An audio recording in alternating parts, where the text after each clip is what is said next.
What would you do if standing for your faith meant walking straight into fire? Not metaphorical fire, not emotional pressure. Real flames, burning, roaring, deadly. What if the price for not bowing was death? Would you stand, or would you bow just this once to survive? Because 3 young men faced that exact moment, and what happened next, no one could explain. The Empire of Babylon stood at its peak, powerful, feared, unstoppable, and at the center of it all was a king who demanded more than obedience. He demanded worship. King Nebuchadnezzar built a massive golden image, towering, radiant, impossible to ignore. And then came the command. When you hear the sound of the horn, you must fall down and worship the image. Whoever does not fall down and worship will immediately be thrown into a blazing furnace. The message was clear: bow or burn. The music would play, and every knee must bend. The day came. The instruments sounded. The crowd moved as one. Thousands fell to their knees, heads bowed, faces to the ground.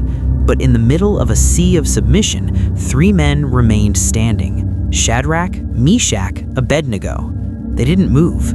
They didn't look around. They didn't hesitate, because they had already made their decision long before the moment came. Not everyone was blind. Some were watching, waiting, and when they saw the 3 men standing, they rushed to the king. There are certain Jews you have set over the affairs of Babylon. They pay no attention to you, your majesty. The king's face darkened. Fury rose within him. How dare they? He summoned them immediately. The room fell silent as they stood before him. Nebuchadnezzar stared at them, anger mixed with disbelief. "Is it true?" he demanded. "You refuse to serve my gods?" Then came the final chance. If you are ready to fall down and worship, very good. But if you do not, you will be thrown immediately into a blazing furnace. Then what god will be able to rescue you from my hand? The question hung in the air. Heavy, dangerous. This was their way out. One bow, and they could live. But what they said next shocked everyone. "O king, we do not need to defend ourselves before you in this matter. No fear, no negotiation. If we are thrown into the blazing furnace, the God we serve is able to deliver us. But even if he does not, we will not serve your gods or worship the image." Did you hear that? Even if he does not. That wasn't just faith for a miracle. That was faith no matter what the outcome. And that kind of faith made the king furious. His face twisted with rage. Heat the furnace 7 times hotter than usual. The strongest soldiers stepped forward. They bound the 3 men tight. No escape. The fire roared louder, hotter, deadlier.